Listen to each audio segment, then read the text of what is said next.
this is like post Crazy Rich Asians time right now. Right. So it seemed like we'll get to the Crazy Rich Asians. This is the pre. The world after is all that, but you talk about representation and stuff, and people talk about Rufio, and it's like this iconic character in American pop culture or world pop culture now, right?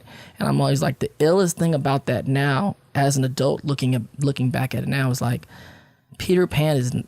It's not even like a franchise. It's not even like, I'm a big Star Wars fan, all this kind of stuff. I've been involved in a few franchises now. It's even beyond that. It's a fairy tale. It's been around since before any of us know anything. It's going to be around after we're all gone. And all of a sudden, in 1991, this little Filipino character jumps out in this thing. And now people are like at Disneyland or dressing up as Peter Pan and the Crocodile and Captain Hook and Tinkerbell, and someone's Peter Pan reinvented. And then all of a sudden there's like this little Rufio is forever a part of this fairy tale, and that's like you've thrusted an Asian American character in a fairy tale that will forever be a part of that. It's crazy. I'm curious, like what that must have been. I mean, I was a kid. I was like, so when that movie came out, I was like 5, right? Right. And it was just like, did you feel any kind of like the climate like differently? I mean, did you see any Asian kids coming? I feel like just because you might see an Asian person doesn't mean necessarily like the whole thing changes, right? No, I mean it changed for me personally just because I've been in Hollywood now for like 5 years or so and just kind of coming up.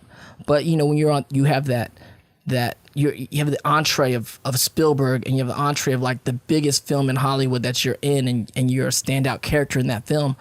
All of a sudden, you just have a different entry into Hollywood, you know? And then my generation of young Hollywood, you're just running around in the scene, and you're part of like the Leo DiCaprios and I don't know, all those kids from that era, like that we grew up together, television and film and partying together. So it definitely changed my life. You don't see the ripples of things until later. You know what I'm saying? I agree. You know what's so great about that role too? Like, just thinking back, obviously I love the character. I love the fact you were Asian, but I didn't even really think about that aspect of you being Asian. Now that I think about it, I'm like, you were just like a cool character, but obviously you were Asian, clearly. You see it, but it's like, damn, like that's how good the character was. Like that shit didn't really imprint in my mind. Like everyone's talking about Asians in Hollywood, right? It just like, that wasn't even like it wasn't even a conversation piece. Right. But what happens later on is all these kids, we were kids, now they're like grown-ups, right? And now we get it in the significance of it. So like mad girls would be like, you're the first Asian dude, you're the first person I had a crush on ever. Right.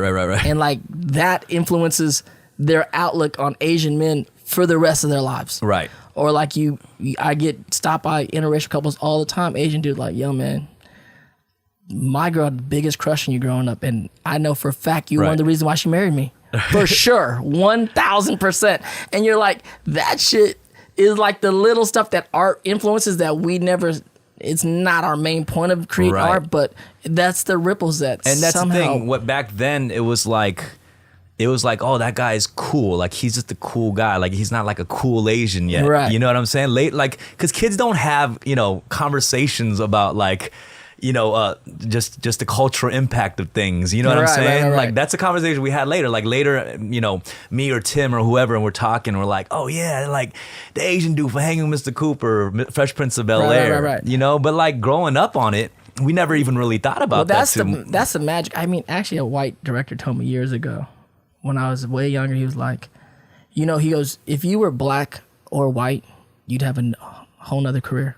He was like, if you were black or white, your career, just as the caliber of actor he thought I was and what I was doing, and I still got a lot of love and respect. What did he mean by that? He just meant the amount of roles that are available for you. True. You just don't have any roles available for you to play.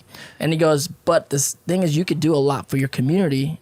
And I go, why? He goes, because when you come in, you work a lot because we see you before we see your race. Like, we see Dante. Right? We don't see like an Asian kid, da-da-da-da. We see all these things that are Dante, and then you just happen to be Asian. Right. And I go, wow, like I never thought about it that way. But that's how we see our friends and our family. Like, we don't really see our friends and family as Asian people. Right. And it's like, that's a 10th, 11th, 12th adjective. When you're hanging out with the friends and like your friend's adjective is like, you're my Asian friend, like that's a fucked up friendship. Like, that's the first adjective that comes to you. You know what I'm saying? You know what's interesting about And you never see white people be like, that's my white friend Joe. Yeah, like, no. Nah, dog, that's just fucking Joe. That's so true. Not that smart.